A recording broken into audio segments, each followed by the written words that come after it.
2 heures maintenant, le pape François arrivera donc à Cuba. Il s'agit du 12e déplacement à l'étranger pour le souverain pontife depuis le début de son mandat il y a près de 3 ans. Cette étape sur l'île ne devrait pas s'éterniser. Le chef de l'Église y passera à peine 3 heures, mais elle devrait être extrêmement symbolique, commentée même, car à La Havane, François rencontrera ce soir le patriarche orthodoxe russe Kirill. C'est d'ailleurs pour cette entrevue historique, hein, vous allez comprendre que le pape fait un détour par Cuba. Pour en parler avec nous, nous accueillons en plateau ce soir Antoine Arjakovski. Bonsoir. Bonsoir. Merci d'avoir accepté l'invitation. Vous êtes historien, auteur de Qu'est-ce que l'orthodoxie aux éditions Gallimard. C'est une journée de haute importance depuis le schisme entre catholiques et orthodoxes. Ça remonte à 1054. Jamais un pape et un patriarche russe ne se sont rencontrés. Autant dire que la rencontre de ce soir, elle est aggravée dans le marbre. Elle est importante et c'est toujours bien de se parler, alors que c'est vrai, jamais un patriarche de Moscou n'avait rencontré un pape. Ça, c'est vrai. Par contre, il faut quand même nuancer en disant que en 1439, il y a eu un concile d'unité au concile de Florence où les catholiques latins et les orthodoxes grecs et slaves se sont réunis. Et venant de Kiev, à l'époque, la Moscovie n'existait pas vraiment, il n'y avait pas c'était pas une capitale religieuse. Le chef de l'église orthodoxe pour les terres slaves, c'était le métropolite de Kiev. Il s'appelait Isidore, il est allé au concile de Florence, il a signé l'union avec les catholiques, donc il y a eu une réconciliation. Il est revenu à Kiev, il a été accueilli en héros, il est parti à Moscou, et là, par contre, il a été mis en prison. Et donc, la différenciation entre les Russes et les Ukrainiens, elle date du XVe siècle. Les Russes sont ceux qui n'ont pas accepté le concile de Florence. Les Ukrainiens, si, avaient bien accepté le concile de Florence. Ça fait quand même un bout de temps. Vous trouvez qu'on en fait trop aujourd'hui sur sur le côté symbolique, historique de la rencontre qui va avoir lieu, d'ailleurs qui n'a pas encore commencé? On en fait beaucoup. C'est vrai que c'est un petit peu étrange, une rencontre dans un aéroport international, dans un pays Un peu en coup communiste. de vent, En hein, coup de vent. 3 heures à peine. C'est étrange. Le pape Jean-Paul II rêvait d'une rencontre à la Kolyma, en Sibérie, là où il y avait le goulag, pour prier véritablement avec le patriarche de l'époque, le patriarche Alexis II. Là, ils vont pas prier. Ils ont annoncé très clairement qu'il n'y aurait pas de prière commune. Et donc, ça veut dire que c'est une rencontre politique. C'est pas l'agenda, bien entendu, du pape, c'est un agenda écuménique. Il souhaite l'union, et il l'a dit à plusieurs reprises, il n'y a rien qui l'oppose dans le fond avec le monde orthodoxe. Les Par contre, représentants des 2 églises, eux, démentent le caractère politique de la rencontre aujourd'hui. il y a un caractère politique, et ils l'ont dit, du côté russe, ils veulent parler de la situation des chrétiens au Proche-Orient. Et on comprend bien que la situation, alors c'est sûr, la situation des chrétiens au Proche-Orient, elle est dramatique. Simplement, le problème, c'est que la Russie, elle cherche à protéger les chrétiens au Proche-Orient, mais en envoyant des bombes. Et la question, c'est de savoir, est-ce que le pape François va accepter cette politique russe, et en particulier celle de Poutine, d'envoyer des bombes sur Alep, sur des hôpitaux, sur des civils, pour soutenir Bachar el-Assad. Voilà, c'est ça la question. Est-ce que le pape va accepter de rentrer dans ce jeu-là? Il y a beaucoup de chrétiens dans le monde qui... Vous pensez que c'est le gros risque aujourd'hui de ce tête-à-tête cautionné en quelque sorte ce que fait la Russie en Syrie, notamment. Il y a aussi la situation en Ukraine. Il y a un risque de manipulation politique évident, et ça serait terrible qu'il ne parle pas de l'Ukraine. Pendant très longtemps, il y a eu un affrontement véritablement entre Rome et Moscou sur la question des gréco-catholiques ukrainiens, c'est-à-dire de ces orthodoxes qui avaient accepté le concile de Florence et qui sont restés fidèles à ce concile jusqu'à la fin du XVIe siècle.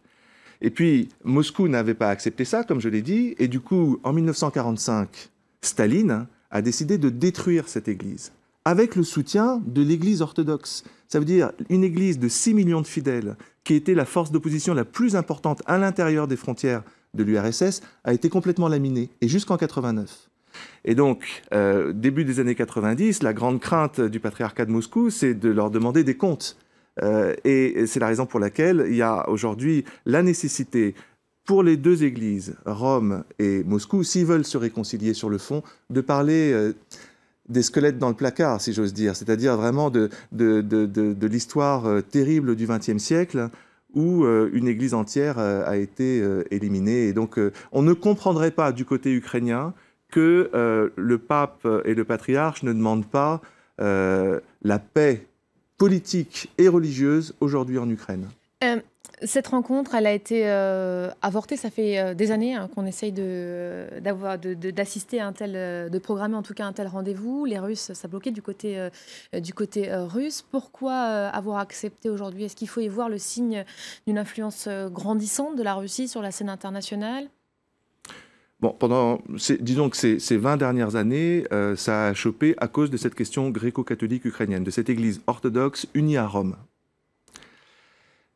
Et le métropolite Hilarion, qui est le numéro 2 de cette église orthodoxe, l'a dit clairement, on ne se rencontrera pas tant que les gréco-catholiques ne cesseront pas d'agiter la révolution de la dignité en Ukraine, etc. Et cesseront de faire du prosélytisme. Ils se rencontrent aujourd'hui, ça veut dire qu'il y a quelque chose de plus urgent pour le gouvernement russe, et en particulier... Et c'est quoi l'urgence aujourd'hui? L'urgence, c'est que la Russie est isolée sur la scène internationale.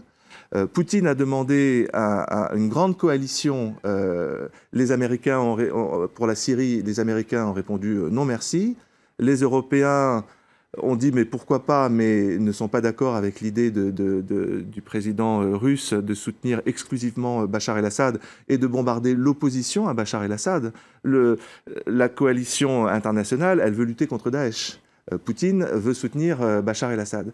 Et donc, c'est la raison pour laquelle Poutine aimerait bien avoir le soutien des populations civiles en Occident, et notamment des chrétiens occidentaux et des catholiques en particulier, qui voient que l'Union européenne, ça va pas bien, et qui voient que Poutine, lui, par contre, parle des valeurs. Il a un projet politique d'union eurasiatique alternative au projet de l'Union européenne, et Poutine le sait, et donc il veut travailler sur cette opinion publique internationale. On parle beaucoup de Vladimir Poutine, ce ne sont pourtant pas des représentants politiques qui vont se rencontrer aujourd'hui. Vladimir Poutine, c'est le troisième invité en coulisses? Je pense, parce que si ça avait été une réunion spirituelle, il y aurait eu un moment de prière, ça aurait eu lieu chez l'un ou chez l'autre, ça n'aurait pas eu lieu dans un aéroport international, dans un pays communiste comme Cuba, et avec une annonce voilà, qu'ils allaient protéger les chrétiens du côté de la Syrie et du Liban.